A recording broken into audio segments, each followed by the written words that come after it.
지난 2000년 중동 평화회담이 결렬되면서 곳곳에서 폭력 시위가 일어났습니다. 팔레스타인 시위대는 의회의 목표물에 분노를 폭발하기도 했죠. 바로 고대 유적 발굴지였습니다. 예를 들어 가자지구 근처의 고대 유태교 회당 건물에서 다윗왕의 초상화가 발견됐는데 누가 그 얼굴을 도려내버렸죠. 이런 무분별하고 고의적인 파괴 행위가 참으로 큰 문제입니다. 그해 10월에는 팔레스타인 시위 군중들이 세겜 근처에 있는 요셉의 무덤 유적에 불을 지르고 파괴했습니다. 며칠 뒤에는 예리코에 있는 고대 유태교 회당의 아름다운 모자이크화를 갈기갈기 찢어놨죠. 이스라엘과 팔레스타인 사이의 분쟁이 중동에 어떤 상황을 몰고 왔는지 알고 싶다면 먼저 고고학 연구를 둘러싼 대립관계를 이해해야 합니다. 그 이유는 고고학이 두 민족의 자존심과 관련돼 있기 때문입니다. 민족의식, 종교적 정체성, 그리고 정치적 목표에 이르기까지 그 밑바탕에는 고고학적 논쟁이 깔려 있죠. 이스라엘과 팔레스타인 양측 모두가 가장 두려워하는 건 구약 성경의 사실에서 제외되는 것입니다. 군사적으로 볼 때 서로를 완전히 제거할 수는 없는 상황이죠. 서로 얽혀 있으니까요. 하지만 성경이라는 관점에선 다릅니다. 고대 유적을 확보하는 쪽이 성서를 그들에게 유리하게 해석할 수 있거든요. 고대 유적의 파괴는 성서 고고학의 새로운 발견에 장애물이 되고 있지만 새삼스러운 일은 아닙니다. 유적지 자체가 200여 년 전의 정치적 분쟁 때문에 등장했기 때문입니다. 고고학과 정치는 위험한 동반자 관계죠. 하지만 중동에서는 그 역사가 깊습니다. 그 역사는 1831년 이집트에서 시작됐습니다. 당시 금단의 땅이었던 중동을 지배하고 있던 오스만 투르크 제국의 황제 메메트 알리는 600년 만에 처음으로 서구인들에게 문호를 개방했습니다. 1838년 투르크 제국의 새로운 정책에 힘입어 미국의 성서학자 에드워드 로빈슨이 이집트의 카이로를 방문했습니다.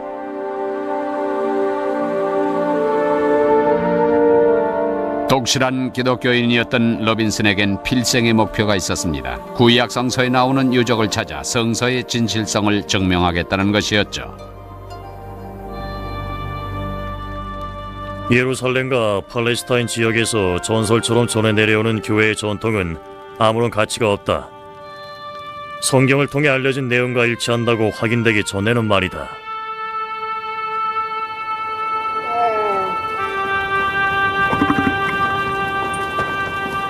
이집트 사막을 돌아다니기 시작한 로빈슨은 자신의 목표가 쉽지 않다는 걸 깨닫게 됐습니다. 구약 성서에서 언급된 지역 대부분이 이미 잊혀진 곳이었죠. 지명이 사라졌거나 새로운 이름으로 바뀐 상태였습니다. 하지만 로빈슨은 고대 언어에 대한 지식을 바탕으로 현지 주민이나 베두인족 상인들로부터 하나씩 단서를 찾아나갔습니다. 에드워드 로빈슨은 팔레스타인 지역을 여행하면서 구약 성서에 나오는 고대 지명과 현재는 아랍어로 바뀐 지명 사이의 상관관계를 조사한 최초의 학자였습니다. 성서 고고학의 선구자였죠. 아랍어로 텔 콰디는 심판의 언덕이라는 뜻입니다. 히브리어로 단은 심판이죠. 이에 따라 로빈슨은 텔 콰디가 구약 성서에 나오는 단 지역이라고 추정해냈습니다. 150년 뒤 로빈슨의 추정이 맞았다는 게 밝혀졌습니다. 그러자 단 지역은 성서를 둘러싼 논쟁의 핵심이 됐죠. 로빈슨의 탐사 여행은 2달에 불과했지만 그가 쓴 책은 이 분야의 고전이 되었습니다. 로빈슨의 연구 결과는 하나의 획기적인 사건입니다. 어느 유적 지역을 발굴할 때나 역사를 캐려고 할 때 가장 1차적으로 살펴봐야 하는 지도 역할을 한다고 할 수 있죠. 그는 현재의 이스라엘 지역과 구약 성서에 나오는 지명과의 상관관계를 최초로 밝혀낸 선구자입니다. 로빈슨의 연구 성과를 더욱 발전시키기 위해 영국의 빅토리아 여왕은 1865년 5월 12일 팔레스타인 탐사 재단을 설립했습니다. 당시 27살의 공병 장교였던 찰스 워런이 이 재단에서 발족한 탐사대를 이끌었죠. 워런은 로빈슨이 밝혀낸 성서의 유적지를 찾아가 실제로 발굴까지 해보려는 계획을 세웠습니다.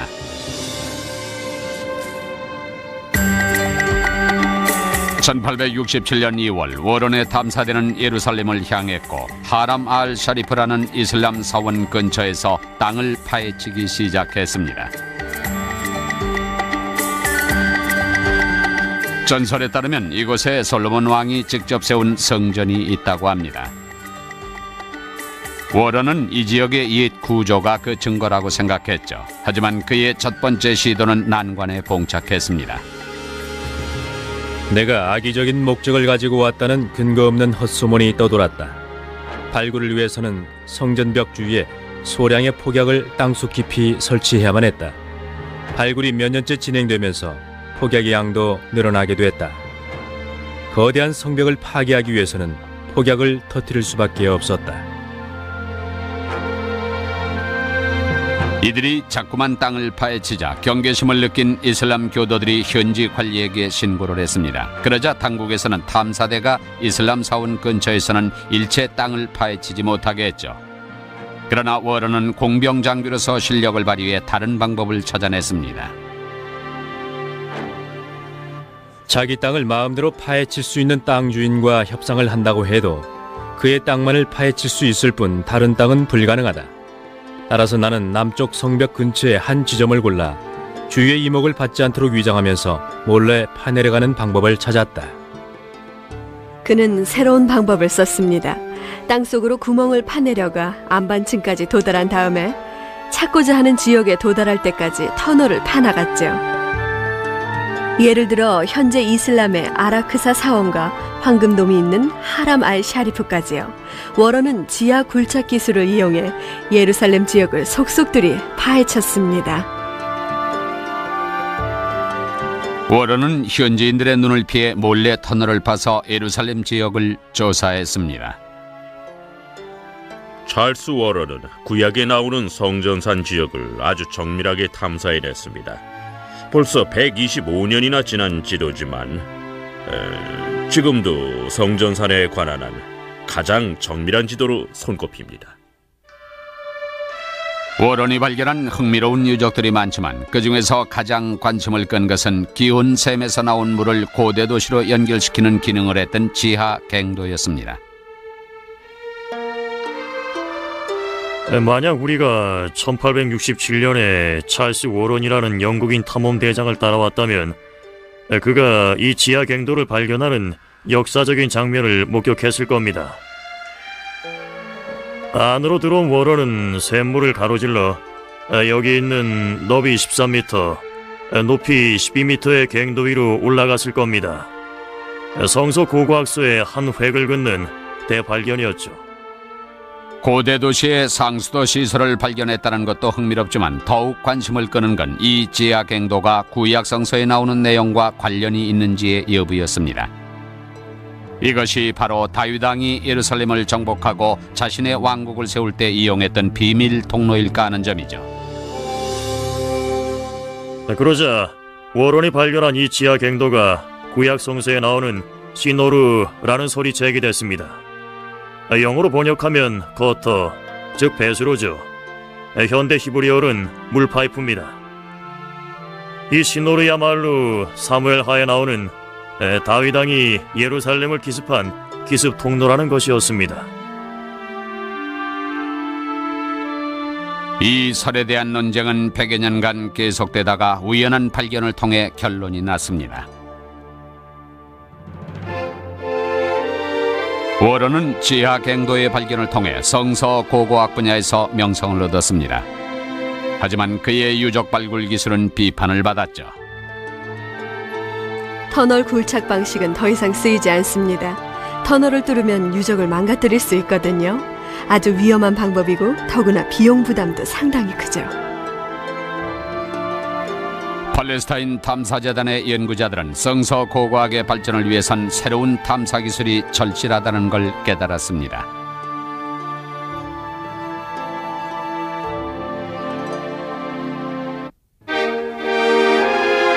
(1890년) 런던. 찰스 워런의 터널 굴착 방식이 한계에 부딪히자 팔레스타인 탐사재단 관계자들은 고고학 분야의 발전을 위해 새로운 탐사 기술이 필요하다는 인식을 갖게 되었습니다. 영국의 이집트학 전문가인 윌리엄 매튜 패트리가 그 소임을 맡게 됐죠.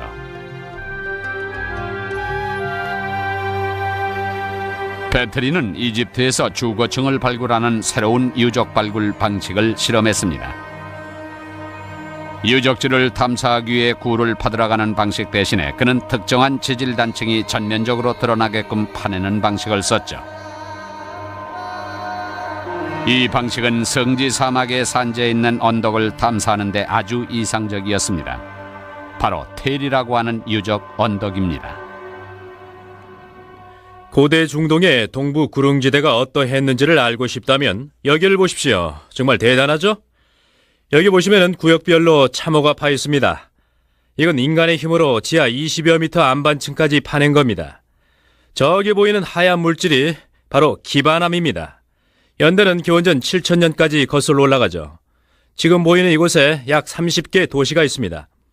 한 도시 위에 또 다른 도시가 세워졌죠. 그야말로 중동 고대사의 박물관입니다. 배터리는 1890년 텔-엘-해시 지역에서 유적 탐사에 착수했고 그의 주거층 발굴 방식은 아주 성공적이었습니다. 패트리는 주거층을 구분하는 새로운 탐사 방법으로 중동 지역 고고학을 발전시킨 선구자라고 할 수 있습니다.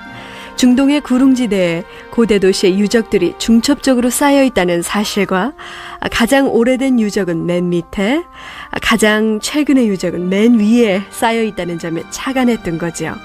이러한 배경을 기초로 해서 유적들의 연대를 구분할 수 있게 됐습니다.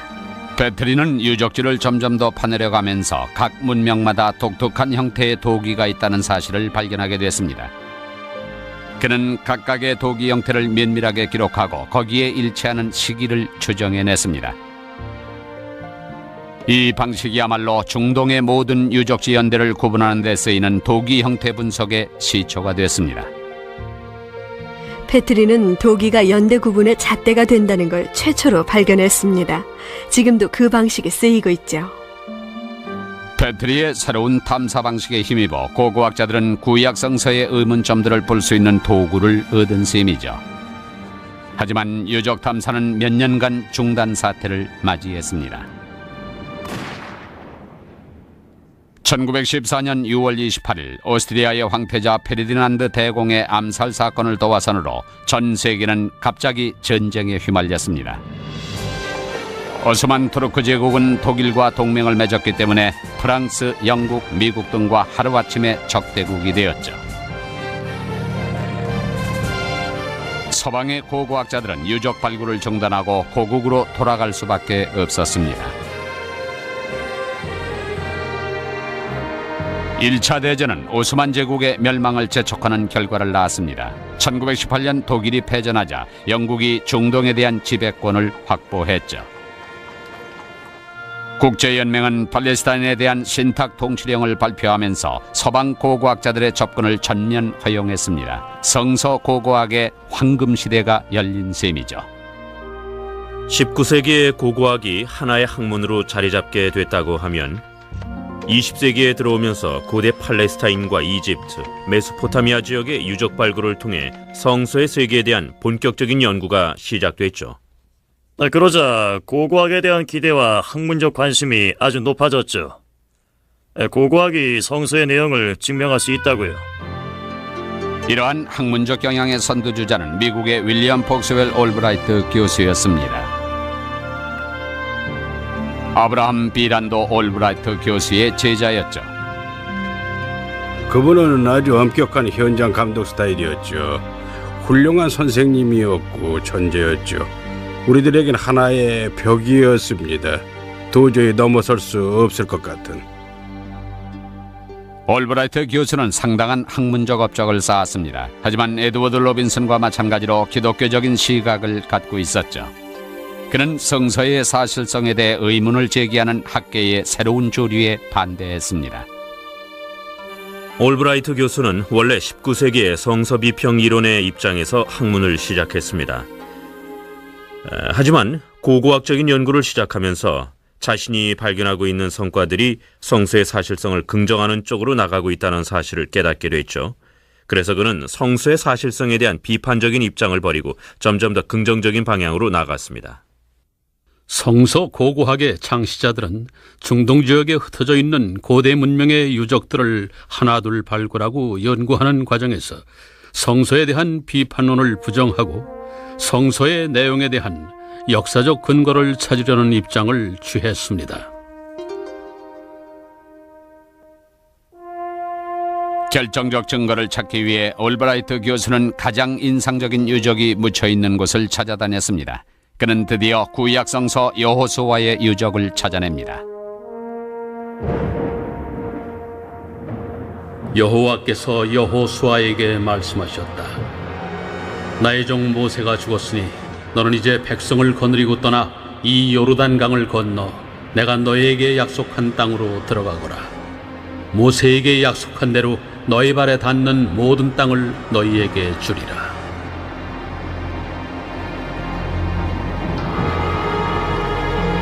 구약 성서에 따르면 이집트에서 탈출한 히브리인들은 천신만고 끝에 하나님께서 그들의 선조 아브라함에게 약속했던 땅에 도착했습니다. 하지만 그곳을 얻기 위해서는 우상 숭배를 하던 가나안인들을 정복해야 했습니다. 여호수아는 이스라엘 백성들을 이끌고 수많은 가나안 도시들을 정복했습니다. 그 중에서도 여리고성의 함락은 아주 대단한 사건이었죠.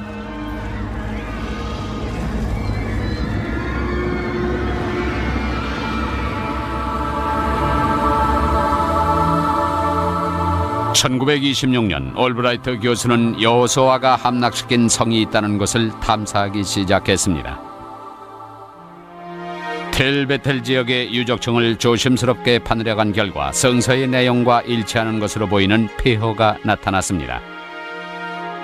조사를 계속한 결과 기부아라는 고대 언덕과 비슷한 지층을 발견했죠.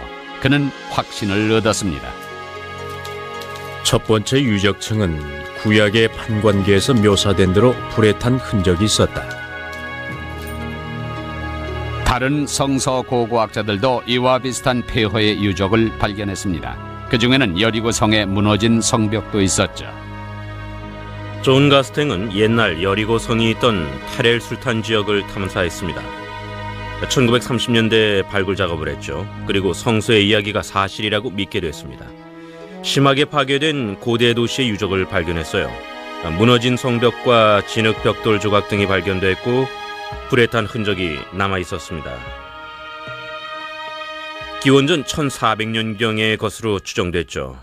그 뒤로 약 20년 동안 이것은 여호수아의 정복을 증명하는 걸로 여겨졌습니다.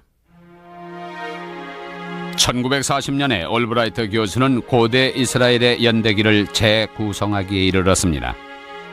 구약 성서와 고고학적인 유적을 토대로 하여 이와 같은 결론을 내렸죠. 이 조사를 통해 신학적으로도 상당한 성과가 있었다. 발견을 거듭할수록 수많은 사실이 정확하게 밝혀졌다. 구약 성서를 역사적인 기록으로 인정할 수 있는 토대가 점점 늘어난 것이다. 올브라이트 교수님이 남긴 가장 큰 업적이라고 하면은 성서에 대한 새로운 시각을 갖게 해준 점과 함께 고고학적인 연구를 뒷받침한 점입니다. 신학과 고고학 사이에 다리를 놨다고 할 수 있습니다.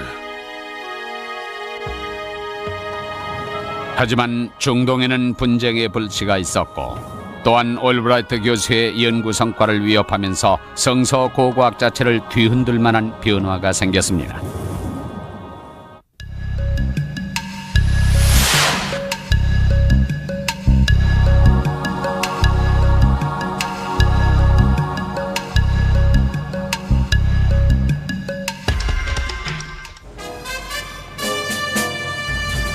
1939년 9월 1일 나치 독일이 폴란드를 침공하면서 2차 대전이 발발했습니다. 전쟁 기간 동안 수천 명의 유태인들이 나치의 핍박을 피해 다니다가 팔레스타인 지역에 정착했죠. 2차 대전이 끝나자 이곳에 살던 유태인들은 유엔을 통해 영구 정착권을 얻었습니다. 1948년 5월 14일 정식으로 이스라엘 국가가 세워졌죠. 이 새로운 유태인 국가의 영토는 그들의 시조 아브라함이 하나님으로부터 약속받았다는 가나안 땅을 근거로 하여 설정됐습니다. 이집트의 와디에서 유프라테스 강까지를 너희 자손들에게 주리라. 2차 대전 후 유태인들의 국가를 세우려고 할 때 어느 지역에 세울 것인가를 놓고 여러 가지 안들이 검토됐습니다. 어떤 사람들은 우간다 땅을 제안했고 마다가스카르를 제안하기로 했죠. 유태인들이 끝내 중동 지역을 선택한 이유는 오로지 성경의 내용 때문입니다. 가나안 땅이야말로 그들에게는 약속의 땅이었기 때문이죠. 이스라엘 건국은 주변 아랍 국가들의 즉각적인 무력 반발을 불러왔습니다. 하지만 이스라엘군은 이들의 공격을 물리치고 연이은 전투에서 더 많은 땅을 점령했습니다. 결국 중동 사태가 잠정적인 휴전에 접어들자 고고학자들은 다시 유적 탐사에 나섰습니다. 이때 성서 고고학계에서 또 하나의 혁명이 일어났습니다. 1952년 영국의 저명한 탐사가 캐서린 캐니언이 여리고 지역에서 새로운 발굴 작업에 착수했습니다. 20여 년 전 존 가스탱이 무너진 성벽의 유적을 발견하고 여호수아 정복의 증거라고 추정했었죠. 캐니언은 새로운 탐사 기술을 통해 가스탱의 가설을 증명하려고 했습니다. 방사성 탄소 연대 측정법이라는 것이죠. 캐서린 캐니언은 가스탱이 발굴한 것과 똑같은 파괴의 흔적을 찾아냈습니다. 하지만 연도가 기원전 1550년경으로 나타났죠. 즉 가스탱이 추정한 연도보다 150년 정도 앞선다는 겁니다. 따라서 여호수아의 여리고 정복보다 150년에서 200년 전에 파괴된 유적이란 거죠. 캐니언은 가스탱이 틀렸다고 결론 내렸습니다.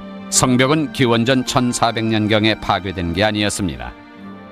여호수아가 살았던 시기에 여리고성은 이미 완전히 폐허였던 것이죠. 캐니언은 다른 유적지의 연대 측정에서도 심각한 오류가 있다는 점을 확인하고 다음과 같이 결론을 내렸습니다. 여호수아가 정복했다는 고대 도시에서 그 흔적을 나타내는 고고학적 증거들은 청동기 시대 말기까지도 나타나지 않는다. 그 당시 물질 문명에 대대적인 변화도 없었다. 구약 성서의 기록을 제외하고는 그 당시 정복이 있었던 근거를 찾기 힘들다. 이에 따라 정복설에 대한 의문이 학계에 퍼지기 시작했죠. 고대 가나안 지역의 파괴가 이스라엘 백성에 의한 것이라는 명백한 증거가 없고 여호수아가 어딜 파괴하고 어디를 정복했다는 유적의 흔적이 없기 때문입니다. 여호수아의 정복에 대한 직접적인 증거가 없는 상황에서 학계에서도 이것이 정복의 증거인지 아닌지 모르겠다는 입장이 됐죠. 올브라이트 교수의 연대 구분은 오류라는 지적이 나왔습니다. 일부 고고학자들이 기독교 신앙 때문에 과학적 판단에 소홀했다는 비판론까지 제기됐습니다. 중동 지역의 고고학적 탐사는 성서 고고학이 대부분이었습니다. 성서 고고학이라는 말 자체가 풍기는 뉘앙스대로 대부분 성서학자나 신학자들이 연구했던 분야죠. 성서의 내용을 증명하려는 취지에서 시작된 학문이라는 겁니다. 그래서 초창기에는 구체적 증거가 없는 상태에서 지나친 논리의 비약이 있었다는 점을 부정할 수가 없습니다. 만약 여호수아의 정복이 사실이 아니라면 고대 이스라엘 민족은 도대체 어디에서 온 것일까요? 그러던 중 의외의 사건을 통해 한 가지 가설이 도출됐습니다. 1967년 6월 5일 전운이 감돌던 이집트와 이스라엘의 국경지대에서 다시 총성이 울렸습니다. 전쟁은 단 6일 만에 이스라엘의 승리로 끝났고 이스라엘은 가자, 시나이 그리고 요르단 서안 지역을 점령했습니다. 이 새로운 영토에서 뜻하지 않게 유적 발굴 붐이 일어났죠. 고고학을 전공한 핑켈스타인도 요르단 서안을 탐사할 기회를 얻었습니다. 그는 고대 이스라엘 민족의 정복서를 새로운 각도에서 탐구하기로 했습니다. 고대 이스라엘의 국가 형성에 대해 상반된 학설이 있습니다.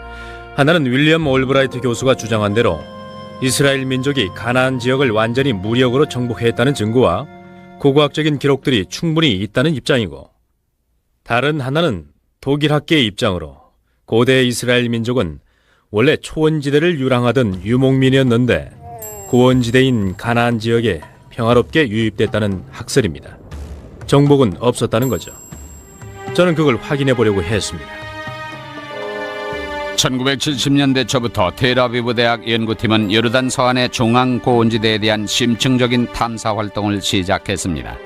고대인들의 주거지 유적들을 꼼꼼하게 살펴나갔죠. 그렇게 모은 자료를 컴퓨터에 입력시켜서 그 지역의 초기 정착사에 대한 방대한 데이터베이스를 구축했습니다. 그러자 흥미로운 결과가 나왔죠. 우리가 유적지에서 발견한 것은 정착과 위기가 교차했다는 사실입니다. 평화롭게 정착해 살다가 위기가 찾아오곤 했던 것이죠. 고대 이스라엘 백성은 토착민이었다고 봅니다. 이들이 겪었던 위기는 외부 세력의 유입보다는 자체 사회의 경제적 변화에 의한 것이었고요. 이와 같은 발견을 토대로 핑켈스타인은 고대 이스라엘의 형성에 대한 새로운 이론을 제시했습니다. 이스라엘 백성은 가나안을 정복한 게 아니라 가나안 토착민 가운데서 나왔다는 것이죠. 핑켈스타인 교수는 고대 이스라엘이 정착민 사이에서 자생적으로 발전해 형성된 국가라고 봅니다. 원래 가나안에 살던 토착민들이었던 거죠. 외부에서 온 것도 아니고 이집트에 끌려간 적도 없고 모세의 탈출도 없었다는 겁니다. 한마디로 토착민의 일부였던 것이죠. 윌리엄 디버는 이 이론에 동조했습니다. 세부적으로는 의견이 약간 다른 점도 있지만요. 우리는 고대 이스라엘 백성들이 토착민이라고 봅니다. 다만 그는 구성원 대부분이 정착한 유목민 출신이라 보았고, 저는 유목민과 가나안 주변 지역의 농민들, 즉 타락했던 가나안 성의 현실을 참기 힘들어 빠져나온 사람들이 섞여 있다고 봤죠. 그 일부는 출애굽기에 나오는 대로 이집트에서 온 사람들일 수도 있고요. 저는 고대 이스라엘 백성들이 여러 부류였다고 보는 입장입니다. 구성원의 성분에 상관없이 하솔이라는 이 고대 도시의 유적을 살펴보면 많은 마을들이 아주 유사하다는 점을 발견하게 됩니다. 궁전이나 성전 등이 없고 그저 단순한 촌락만이 모여 있었죠. 이것은 기원전 12세기에서 11세기의 유적입니다. 정착이 이루어졌던 시기죠. 이곳에 살던 이들이 고대 이스라엘 백성이든 초기 이스라엘 사람이든 가나안 사람이든 간에 이 두 세기에 걸친 정착사를 보여주는 이 유적에는 아주 가난하고 비참한 생활상이 드러났습니다. 기원전 10세기와 9세기에 이스라엘 사람들이 등장했죠. 오해의 소지를 없애기 위해 이들을 초기 이스라엘 사람이라고 합니다. 이 초기의 이스라엘 사람들은 이스라엘 왕국이 성립된 이후에 이스라엘 백성들하고는 다릅니다. 아마도 나중에 생긴 이스라엘 왕국 백성들의 선조가 아닐까 추정하고 있죠. 핑켈스타인 교수는 그 점에 대해 약간 회의적입니다. 그들의 정체는 아직 확실치 않지만 앞으로 더 많은 연구를 통해 밝혀질 거라고 봅니다. 핑켈스타인의 혁신적인 이론은 전통적인 성서 고고학계를 뒤흔들었지만 그것은 빙산의 일각에 불과했습니다. 70년대 중반부터 죄서주의를 주장하는 학자들이 등장하면서 또 한 차례 심각한 학문적 논쟁이 벌어졌죠. 죄서주의라는 표현은 성서의 역사적 사실성을 최소화하는 이론이라는 뜻에서 붙여진 이름입니다. 구약 성서에 나오는 고대 이스라엘 백성들의 유랑과 국가 건설은 한마디로 지어낸 이야기, 전설이죠. 좀 심한 표현 같지만 할 수 없습니다. 저는 350만 명이 40년 동안 시나이 사막을 유랑했다는 말을 믿을 수가 없습니다. 홍해가 갈라져서 물을 건넜다는 얘기도 믿지 않고 한 조상의 후손들이라는 것도 믿지 않습니다. 그들이 가나안 사람들을 모조리 죽이고 그 땅을 차지했다는 얘기도 믿지 않죠. 성서의 내용을 말 그대로 믿을 수는 없다고 봅니다. 역사적 가치가 없죠. 신앙적 차원에서 믿는다면 모르지만요. 하지만 그걸 믿는 사람들에게는 아주 뿌리 깊은 역사관으로 자리 잡았기 때문에 바꿀 수가 없겠죠. 죄소주의 학파에서는 구약 성서가 묘사된 사건들보다 수천 년 뒤에 쓰여졌다고 주장하기도 했습니다. 그리스어를 쓰는 유태인, 즉 헬레니스트들이 썼다는 것이죠. 이들은 자신들의 종교를 정당화하기 위해 고대 이스라엘이라는 신화를 만들어냈다는 것입니다. 그들은 자신들의 역사적 뿌리를 자랑스럽게 얘기하고 싶었을 겁니다. 당시 사회 상황에 대한 해답을 찾고 싶기도 했고요. 그들의 고유한 관습이나 전통, 제도의 의미를 설명하려고 했습니다. 그래서 자신들이 원하는 쪽으로 의도적으로 쓴 겁니다. 그 대부분이 사실이든 아니든 그건 별로 중요한 게 아니었죠. 기존의 성서 고고학계에서는 성서에서 여호수아가 여리고를 정복했다고 하면 일단 그 내용을 고지고대로 믿는 순진한 태도에서 출발했습니다. 하지만 최소주의 학파는 출발점부터 달랐죠. 고고학적인 증거, 성서 이외의 증거들과 합치될 때만이 성서의 내용이 맞다고 인정하는 비판적 태도를 취했습니다. 말하자면 이들은 증명되지 않은 건 일단 사실이 아니라고 의심하는 쪽이죠. 1995년 성서의 역사성을 짓밟는 듯한 죄소주의 학파의 이론은 특집 기사거리가 됐습니다. 보수적인 고고학자들에게는 아주 난감한 일이었죠. 만약 지구가 평평하다고 주장하는 책을 누군가 펴내면 당장 언론의 주목을 받을 겁니다. 모든 언론에서 대서특필하고 인터뷰를 할 거예요. 모든 사람들이 야, 저 젊은 학자가 학계의 권위에 도전하는구나 하고 관심을 갖겠죠. 새로운 학설을 대담하게 내놓았다는 점에서요. 그런데 열광적인 분위기가 가라앉고 지구가 평평하지 않다는 게 다시 확인된다면은 누가 그 학자의 이름을 기억하고 그 잘못을 따지고 들겠어요. 그런 게 문제죠. 최소주의 학파가 등장해서 성서의 근본을 뒤흔드는 이론을 제시함으로써 세간의 이목을 끌었다는 건 분명합니다. 따라서 언론의 주목을 받고 대중적인 화제를 모았죠. 하지만 이런 급진적 이론을 주장한 학자들은 사실 소수에 불과했습니다. 전 그들이 지난 10여 년간 너무 지나친 관심을 받았다고 생각합니다. 그러한 분위기에 일침을 가하기로 결심한 학자가 바로 애리조나 대학교의 윌리엄 디버 교수입니다. 그는 자신의 저서 성서의 기록자들은 언제 무엇을 알았는가에서 수정론자들의 이론에 이의를 제기했죠. 수정주의자들은 성서의 인물들이 진짜가 아니라는 게 고고학적으로 증명됐다고 말합니다. 모세는 실존 인물이 아니라는 게 증명됐고 가나안 정복도 일어난 적이 없다고요. 그와 같은 일들이 증명된 바는 없지만은 아니라고 증명된 바도 없죠. 성서의 내용을 고고학적으로 증명하기는 어렵습니다. 사실이 아니라는 걸 증명하는 경우는 가끔 있는데 좀 골치 아프죠. 어쨌든 그 정도만 할 수 있다고 해도 저로선 행운입니다. 성서 전체의 내용이 틀렸다면 자신 있게 말할 수 있지만 맞을 가능성도 있기 때문에 속단할 수는 없는 일이죠.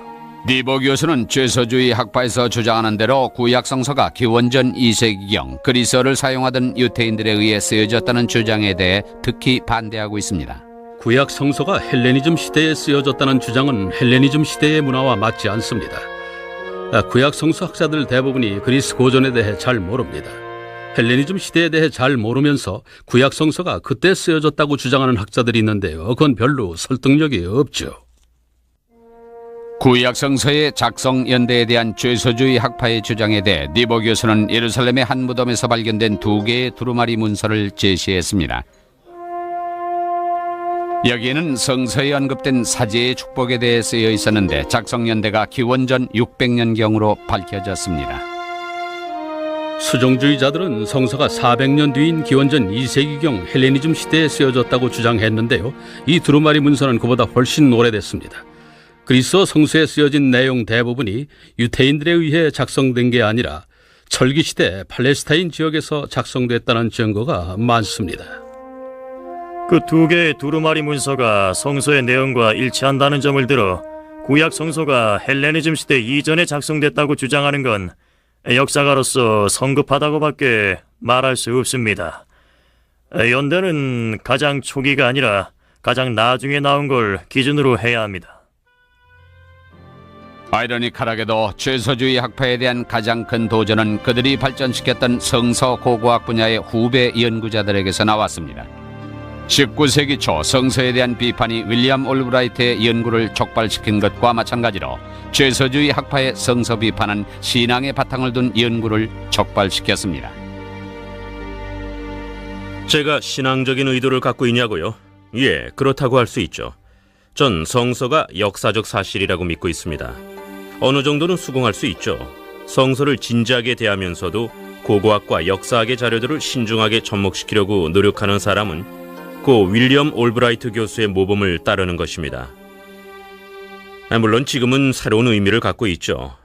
우리는 새로운 자료와 새로운 방법론을 갖고 성서에 대한 연구 영역을 넓혀가고 있습니다. 호프마이어 교수는 위성사진과 지면 천공 자기 측정법 등의 새로운 방법을 동원해서 1994년부터 이집트 사막을 조사하고 있습니다. 고대 이집트의 요새 지역에서 고대 이스라엘 백성들의 출애굽 사건의 증거를 찾고 있는 것이죠. 제 개인적인 의견으로는 학계의 연구 경향이 마치 시계추처럼 왔다 갔다 하는 것 같습니다. 1930년대부터 70년대까지는 좀 더 보수적인 방향으로 연구가 진행됐죠. 그러다가 70년대 중반부터는 그 반대가 됐고요. 우리는 지금 최소주의 학파의 영향으로 너무 기울었다고 생각합니다. 앞으로는 반대 방향으로 움직일 겁니다. 그와 같은 연구 경향은 하솔의 유적 발굴을 통해 힘을 얻고 있습니다. 가나안의 도시였던 이곳은 성서에 나오는 여호수아의 정복과 밀접한 관련을 갖고 있습니다.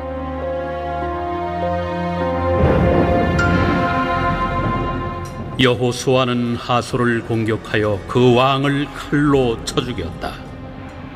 그리고 살아있는 사람들을 모조리 죽이고 불을 질러버렸다. 성서의 기록에 따르면 하솔에서 가장 치열하고 중요한 전투가 벌어졌고 하솔이 함락되면서 고대 이스라엘인들이 가나안으로 들어와 정착했죠. 하솔은 정밀하게 탐사해볼 만한 곳입니다.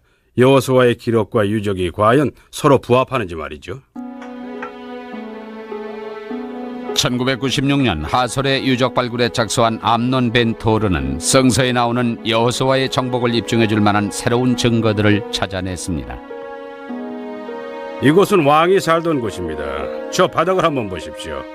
불에 그을린 흔적이 역력하죠? 오랜 세월 동안 햇빛에 노출되고 빗물에 씻겼는데도 말이죠. 지금도 재가 묻어 있습니다. 파편 조각은 1m가 넘습니다. 저 성벽의 현무암에 금이 간 게 보이죠? 저희가 붙여놓은 겁니다. 완전히 파괴된 흔적들이 남아있죠? 보세요. 파괴된 궁궐의 흔적입니다. 저쪽에도 궁궐이 무너진 흔적이 있고요. 불에 의해서 파괴된 것만은 아니지만은 하여튼 이렇게 심한 화재의 흔적은 지금까지 그 유래를 찾아보기 힘들 정도입니다. 벽돌까지 녹아버렸으니까요. 도기에도 이렇게 녹은 흔적이 있죠. 하솔이야말로 철저하게 파괴된 유적의 상징이라고 할 수 있습니다. 그렇다면 누가 파괴했을까요? 모든 가능성을 따져보도록 하죠. 외계인이 와서 파괴했다는 주장만 빼고요. 누가 이렇게 철저하게 파괴했을까요? 이 문제가 풀린다면 그야말로 학계의 모든 논쟁을 종식시킬 수 있을 것입니다. 벤 토르가 추정한 대로 정말 여호수아와 이스라엘 백성들이 하솔을 파괴했다면 성서의 이야기가 맞는 셈이죠. 아니라면 핑켈스타인의 또 다른 가설이 설득력을 얻게 됩니다. 하솔은 이집트인들이 파괴했을지도 모릅니다. 다른 도시와의 전쟁으로 파괴됐을 수도 있고 해양 세력의 공격을 받았을지도 모르죠. 꼭 여호수아라고 볼 수는 없습니다. 가능성이야 많죠. 하지만 이스라엘 백성들이 했다는 성서의 내용을 무시하려는 경향이 있습니다. 그건 아예 고려해 보려고 하지도 않습니다. 왜냐? 성서에 나와 있는 얘기이기 때문이지요. 구약 성서라면 무조건 틀렸다고 생각하죠. 전 벤투르 교수가 하솔의 유적지에서 발견한 것 자체를 부정하지는 않습니다. 서로 간에 해석의 차이가 있다고 볼 수 있죠. 저는 그걸 여호수아의 정복으로 해석할 근거가 없다고 봅니다. 벤토르 교수의 주장대로 여호수아가 이끄는 이스라엘군이 하솔을 파괴했다는 증거는 불에 탄 성벽만이 아닙니다. 파괴된 궁궐터에서 나온 가나안과 이집트의 고대 종교를 상징하는 조형물들은 훼손된 흔적이 역력했으며 이는 아주 의미심장한 발견이었죠. 이건 스핑크스 상인데요. 고의적으로 훼손되었습니다. 머리가 잘려나가고 발도 잘려졌죠. 누군가 이름을 새긴 흔적도 있고요. 고대 중동에서는 서로의 종교를 존중해 주는 것이 일반적이었습니다. 그런데 구약 성서 신명기에 보면 모세는 이스라엘 백성들이 약속의 땅에 들어가기 전에 가나안의 사원과 우상들을 파괴해야 한다고 명령했습니다. 이것들은 아주 고의적인 훼손의 흔적입니다. 그렇다면 고대 이스라엘 사람들이 하솔을 파괴했다는 게 논리적으로 앞뒤가 맞다는 결론이 나오죠. 핑켈스타인이나 벤토르 두 사람은 아직 논쟁 중입니다. 증거로 발굴한 유적들에 대해 서로의 해석이 엇갈리고 있죠. 논리적으로 완벽한 단계는 아닙니다. 우리는 상당히 중요한 논쟁을 벌이고 있고 서로 반대의 입장에 서 있습니다. 벤토르 교수의 주장을 받아들인다면 제가 주장하는 가설의 대부분이 틀린 게 되어버리고 말죠. 벤토르 교수는 성서의 내용을 해석하는 면에서도 고고학적인 자료들을 해석하는 면에서도 저와 입장이 달라요. 그건 좋습니다. 논쟁의 일부니까요. 꼭 하나의 시각이나 하나의 가설만이 존재해야 하는 건 아니니까요. 저는 최소주의 학파인 친구들이 있습니다. 가끔 만나서 식사를 같이 하며 토론을 벌이기도 하죠. 그게 바로 학문의 세계입니다. 탐과 논쟁의 문을 열어놔야죠. 때로는 논쟁이 격렬해질 때도 있지만 양쪽 모두 그들의 논쟁이 어디까지나 학문적 논쟁이라는 점을 되새깁니다. 솔직히 말해서 고고학자들이 뭐라고 하든 별 차이가 없습니다. 고고학자들은 여호수아가 가나안을 정복한 게 아니며 전쟁이나 무력 충돌 같은 것은 전혀 없었고 평화롭게 유입된 거라고 주장하기도 합니다. 그래도 상관없어요. 고대 이스라엘인들이 정착했던 건 분명하니까요. 이스라엘 왕국이 세워졌고 그에 대한 역사와 전통이 남아있지 않습니까? 우리 아이들과 함께 6월절 만찬 자리에서 그 유래가 담긴 기도서를 읽을 때면 내용을 그대로 읽어줍니다. 고고학적 발견에 따르면 이 내용과 다르다고 굳이 말하진 않죠. 그 이야기 자체는 우리에게 중요하며 감명을 주는 것입니다.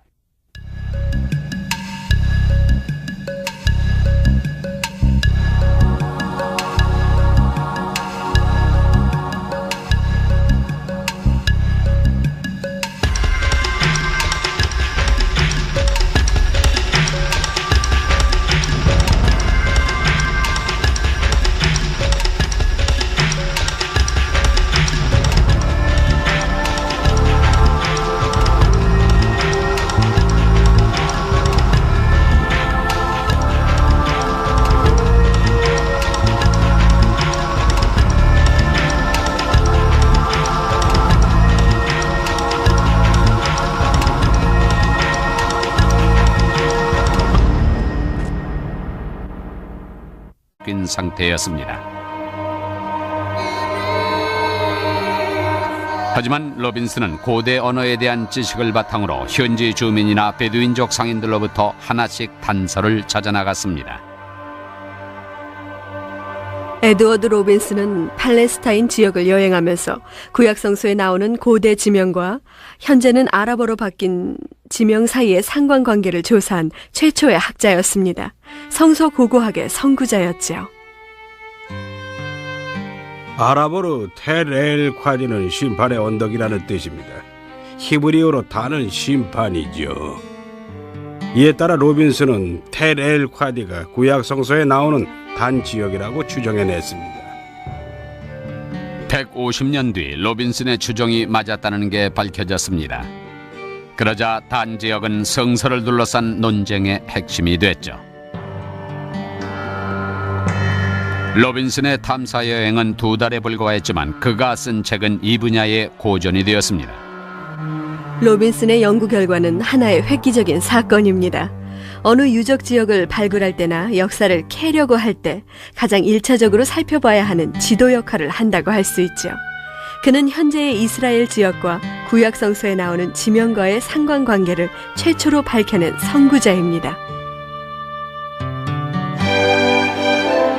로빈슨의 연구 성과를 더욱 발전시키기 위해 영국의 빅토리아 여왕은 1865년 5월 12일 팔레스타인 탐사 재단을 설립했습니다.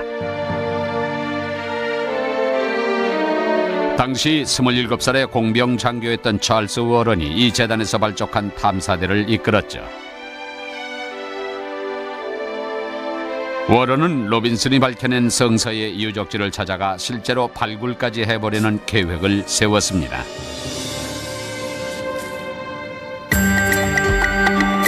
(1867년 2월) 워런의 탐사대는 예루살렘을 향했고 하람 알 샤리프라는 이슬람 사원 근처에서 땅을 파헤치기 시작했습니다. 전설에 따르면 이곳에 솔로몬 왕이 직접 세운 성전이 있다고 합니다. 워런은 이 지역의 옛 구조가 그 증거라고 생각했죠. 하지만 그의 첫 번째 시도는 난관에 봉착했습니다. 내가 악의적인 목적을 가지고 왔다는 근거 없는 헛소문이 떠돌았다. 발굴을 위해서는 성전벽 주위에 소량의 폭약을 땅속 깊이 설치해야만 했다. 발굴이 몇 년째 진행되면서 폭약의 양도 늘어나게 됐다. 거대한 성벽을 파괴하기 위해서는 폭약을 터뜨릴 수밖에 없었다. 이들이 자꾸만 땅을 파헤치자 경계심을 느낀 이슬람 교도들이 현지 관리에게 신고를 했습니다. 그러자 당국에서는 탐사대가 이슬람 사원 근처에서는 일체 땅을 파헤치지 못하게 했죠. 그러나 워런은 공병 장교로서 실력을 발휘해 다른 방법을 찾아냈습니다. 자기 땅을 마음대로 파헤칠 수 있는 땅 주인과 협상을 한다고 해도 그의 땅만을 파헤칠 수 있을 뿐 다른 땅은 불가능하다. 따라서 나는 남쪽 성벽 근처의 한 지점을 골라 주위의 이목을 받지 않도록 위장하면서 몰래 파내려가는 방법을 찾았다. 그는 새로운 방법을 썼습니다. 땅속으로 구멍을 파내려가 안반층까지 도달한 다음에 찾고자 하는 지역에 도달할 때까지 터널을 파나갔죠. 예를 들어 현재 이슬람의 아라크사 사원과 황금돔이 있는 하람 알 샤리프까지요. 워런은 지하... 하나죠? 여기 보시면은 구역별로 참호가 파 있습니다. 이건 인간의 힘으로 지하 20여 미터 안반층까지 파낸 겁니다. 저기 보이는 하얀 물질이 바로 기반암입니다. 연대는 기원전 7000년까지 거슬러 올라가죠. 지금 보이는 이곳에 약 30개 도시가 있습니다. 한 도시 외에 또 다른 도시가 세워졌죠. 그야말로 중동 고대사의 박물관입니다. 베트리는 1890년 텔-엘-헤시 지역에서 유적 탐사에 착수했고 그의 주거층 발굴 방식은 아주 성공적이었습니다. 페트리는 주거층을 구분하는 새로운 탐사 방법으로 중동 지역 고고학을 발전시킨 선구자라고 할 수 있습니다. 중동의 구릉지대에 고대 도시의 유적들이 중첩적으로 쌓여 있다는 사실과 가장 오래된 유적은 맨 밑에, 가장 최근의 유적은 맨 위에 쌓여 있다는 점에 착안했던 거죠. 이러한 배경을 기초로 해서 유적들의 연대를 구분할 수 있게 됐습니다. 베트리는 유적지를 점점 더 파내려가면서 각 문명마다 독특한 형태의 도기가 있다는 사실을 발견하게 됐습니다. 그는 각각의 도기 형태를 면밀하게 기록하고 거기에 일치하는 시기를 추정해냈습니다. 이 방식이야말로 중동의 모든 유적지 연대를 구분하는 데 쓰이는 도기 형태 분석의 시초가 됐습니다. 페트리는 도기가 연대 구분의 잣대가 된다는 걸 최초로 발견했습니다. 지금도 그 방식이 쓰이고 있죠. 페트리의 새로운 탐사 방식에 힘입어 고고학자들은 구약 성서의 의문점들을 볼 수 있는 도구를 얻은 셈이죠. 하지만 유적 탐사는 몇 년간 중단 사태를 맞이했습니다. 1914년 6월 28일 오스트리아의 황태자 페르디난드 대공의 암살 사건을 도화선으로 전 세계는 갑자기 전쟁에 휘말렸습니다. 오스만 투르크 제국은 독일과 동맹을 맺었기 때문에 프랑스, 영국, 미국 등과 하루아침에 적대국이 되었죠. 서방의 고고학자들은 유적 발굴을 중단하고 고국으로 돌아갈 수밖에 없었습니다. 1차 대전은 오스만 제국의 멸망을 재촉하는 결과를 낳았습니다. 1918년 독일이 패전하자 영국이 중동에 대한 지배권을 확보했죠. 국제연맹은 팔레스타인에 대한 신탁 통치령을 발표하면서 서방 고고학자들의 접근을 전면 허용했습니다. 성서 고고학의 황금시대가 열린 셈이죠. 19세기의 고고학이 하나의 학문으로 자리 잡게 됐다고 하면 20세기에 들어오면서 고대 팔레스타인과 이집트, 메소포타미아 지역의 유적 발굴을 통해 성서의 세계에 대한 본격적인 연구가 시작됐죠. 그러자 고고학에 대한 기대와 학문적 관심이 아주 높아졌죠. 고고학이 성서의 내용을 증명할 수 있다고요. 이러한 학문적 경향의 선두주자는 미국의 윌리엄 폭스웰 올브라이트 교수였습니다. 아브라함 비란도 올브라이트 교수의 제자였죠. 그분은 아주 엄격한 현장 감독 스타일이었죠. 훌륭한 선생님이었고 천재였죠. 우리들에겐 하나의 벽이었습니다. 도저히 넘어설 수 없을 것 같은.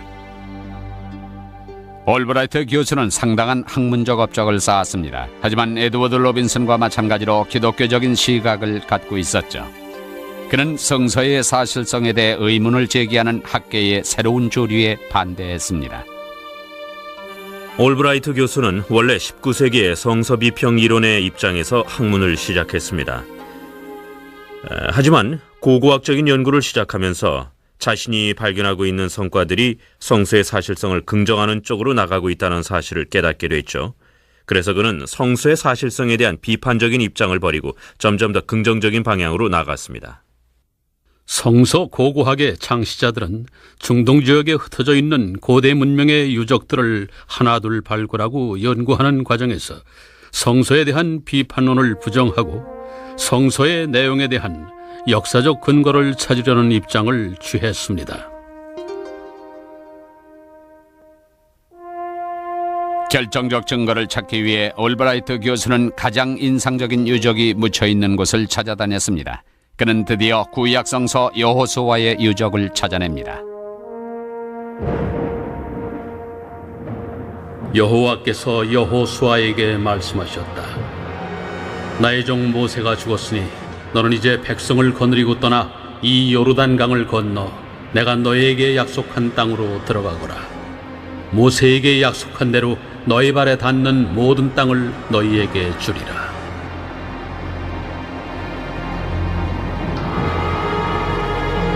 구약 성서에 따르면 이집트에서 탈출한 히브리인들은 천신만고 끝에 하나님께서 그들의 선조 아브라함에게 약속했던 땅에 도착했습니다. 하지만 그곳을 얻기 위해서는 우상 숭배를 하던 가나안인들을 정복해야 했습니다. 여호수아는 이스라엘 백성들을 이끌고 수많은 가나안 도시들을 정복했습니다.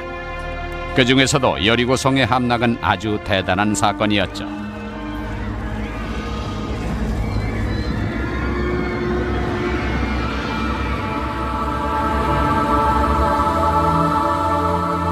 (1926년) 올브라이트 교수는 여호수아가 함락시킨 성이 있다는 것을 탐사하기 시작했습니다. 텔베텔 지역의 유적층을 조심스럽게 파내려간 결과 성서의 내용과 일치하는 것으로 보이는 폐허가 나타났습니다. 조사를 계속한 결과 기부아라는 고대 언덕과 비슷한 지층을 발견했죠. 그는 확신을 얻었습니다. 첫 번째 유적층은 구약의 판관계에서 묘사된 대로 불에 탄 흔적이 있었다. 다른 성서 고고학자들도 이와 비슷한 폐허의 유적을 발견했습니다. 그 중에는 여리고성에 무너진 성벽도 있었죠. 존 가스탱은 옛날 여리고성이 있던 타렐 술탄 지역을 탐사했습니다. 1930년대에 발굴 작업을 했죠. 그리고 성서의 이야기가 사실이라고 믿게 됐습니다. 심하게 파괴된 고대 도시의 유적을 발견했어요. 무너진 성벽과 진흙 벽돌 조각 등이 발견됐고 불에 탄 흔적이 남아 있었습니다. 기원전 1400년경의 것으로 추정됐죠. 그 뒤로 약 20년 동안 이것은 여호수아의 정복을 증명하는 걸로 여겨졌습니다. 1940년에 올브라이트 교수는 고대 이스라엘의 연대기를 재구성하기에 이르렀습니다. 구약 성서와 고고학적인 유적을 토대로 하여 이와 같은 결론을 내렸죠. 이 조사를 통해 신학적으로도 상당한 성과가 있었다. 발견을 거듭할수록 수많은 사실이 정확하게 밝혀졌다. 구약 성서를 역사적인 기록으로 인정할 수 있는 토대가 점점 늘어난 것이다. 굴착 기술을 이용해 예루살렘 지역을 속속들이 파헤쳤습니다. 워런은 현지인들의 눈을 피해 몰래 터널을 파서 예루살렘 지역을 조사했습니다. 찰스 워런은 구약에 나오는 성전산 지역을 아주 정밀하게 탐사해냈습니다. 벌써 125년이나 지난 지도지만 지금도 성전산에 관한 한 가장 정밀한 지도로 손꼽힙니다. 워런이 발견한 흥미로운 유적들이 많지만 그 중에서 가장 관심을 끈 것은 기온샘에서 나온 물을 고대 도시로 연결시키는 기능을 했던 지하 갱도였습니다. 만약 우리가 1867년에 찰스 워런이라는 영국인 탐험 대장을 따라왔다면 그가 이 지하 갱도를 발견하는 역사적인 장면을 목격했을 겁니다. 안으로 들어온 워런은 샘물을 가로질러 여기 있는 너비 13m, 높이 12m의 갱도 위로 올라갔을 겁니다. 성서 고고학서의 한 획을 긋는 대발견이었죠. 고대 도시의 상수도 시설을 발견했다는 것도 흥미롭지만 더욱 관심을 끄는 건 이 지하 갱도가 구약 성서에 나오는 내용과 관련이 있는지의 여부였습니다. 이것이 바로 다윗 왕이 예루살렘을 정복하고 자신의 왕국을 세울 때 이용했던 비밀 통로일까 하는 점이죠. 그러자 워런이 발견한 이 지하 갱도가 구약 성서에 나오는 시노르라는 소리 제기됐습니다. 영어로 번역하면 거터, 즉 배수로죠. 현대 히브리어는 물파이프입니다. 이 시노르야말로 사무엘하에 나오는 다윗 왕이 예루살렘을 기습한 기습 통로라는 것이었습니다. 이 설에 대한 논쟁은 100여 년간 계속되다가 우연한 발견을 통해 결론이 났습니다. 워런은 지하 갱도의 발견을 통해 성서 고고학 분야에서 명성을 얻었습니다. 하지만 그의 유적 발굴 기술은 비판을 받았죠. 터널 굴착 방식은 더 이상 쓰이지 않습니다. 터널을 뚫으면 유적을 망가뜨릴 수 있거든요. 아주 위험한 방법이고 더구나 비용 부담도 상당히 크죠. 팔레스타인 탐사재단의 연구자들은 성서 고고학의 발전을 위해선 새로운 탐사 기술이 절실하다는 걸 깨달았습니다.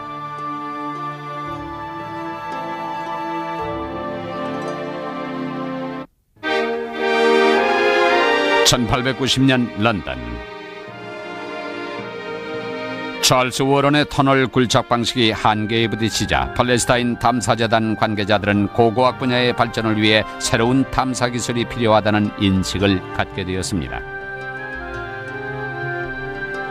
영국의 이집트학 전문가인 윌리엄 매튜 패트리가 그 소임을 맡게 됐죠.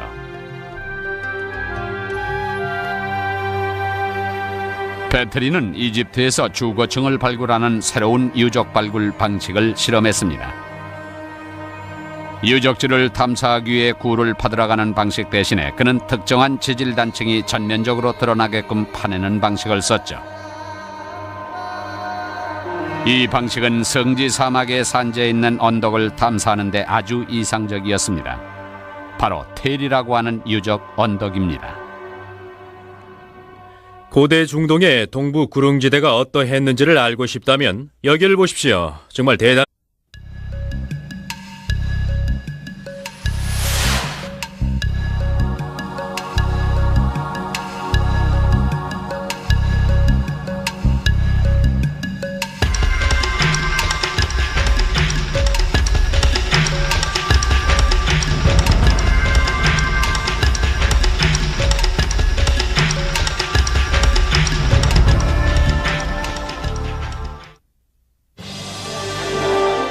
지난 2000년 중동 평화회담이 결렬되면서 곳곳에서 폭력 시위가 일어났습니다. 팔레스타인 시위대는 의회의 목표물에 분노를 폭발하기도 했죠. 바로 고대 유적 발굴지였습니다. 예를 들어 가자지구 근처의 고대 유태교 회당 건물에서 다윗왕의 초상화가 발견됐는데 누가 그 얼굴을 도려내버렸죠. 이런 무분별하고 고의적인 파괴 행위가 참으로 큰 문제입니다. 그해 10월에는 팔레스타인 시위 군중들이 세겜 근처에 있는 요셉의 무덤 유적에 불을 지르고 파괴했습니다. 며칠 뒤에는 예리코에 있는 고대 유태교 회당의 아름다운 모자이크화를 갈기갈기 찢어놨죠. 이스라엘과 팔레스타인 사이의 분쟁이 중동에 어떤 상황을 몰고 왔는지 알고 싶다면 먼저 고고학 연구를 둘러싼 대립관계를 이해해야 합니다. 그 이유는 고고학이 두 민족의 자존심과 관련돼 있기 때문입니다. 민족의식, 종교적 정체성, 그리고 정치적 목표에 이르기까지 그 밑바탕에는 고고학적 논쟁이 깔려 있죠. 이스라엘과 팔레스타인 양측 모두가 가장 두려워하는 건 구약 성경의 사실에서 제외되는 것입니다. 군사적으로 볼 때 서로를 완전히 제거할 수는 없는 상황이죠. 서로 얽혀 있으니까요. 하지만 성경이라는 관점에선 다릅니다. 고대 유적을 확보하는 쪽이 성서를 그들에게 유리하게 해석할 수 있거든요. 고대 유적의 파괴는 성서 고고학의 새로운 발견에 장애물이 되고 있지만 새삼스러운 일은 아닙니다. 유적지 자체가 200여 년 전의 정치적 분쟁 때문에 등장했기 때문입니다. 고고학과 정치는 위험한 동반자 관계죠. 하지만 중동에서는 그 역사가 깊습니다. 그 역사는 1831년 이집트에서 시작됐습니다.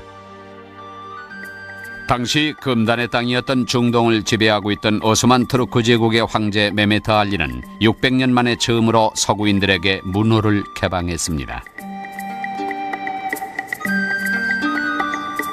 1838년 투르크 제국의 새로운 정책에 힘입어 미국의 성서학자 에드워드 로빈슨이 이집트의 카이로를 방문했습니다.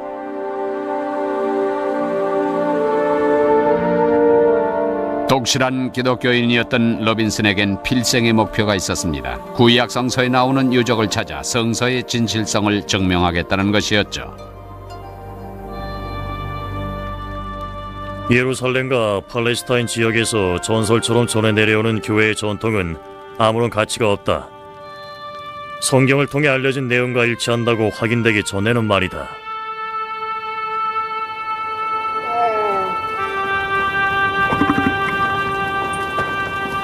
이집트 사막을 돌아다니기 시작한 로빈슨은 자신의 목표가 쉽지 않다는 걸 깨닫게 됐습니다. 구약 성서에서 언급된 지역 대부분이 이미 잊혀진 곳이었죠. 지명이 사라졌거나 새로운 이름으로 바뀌었습니다.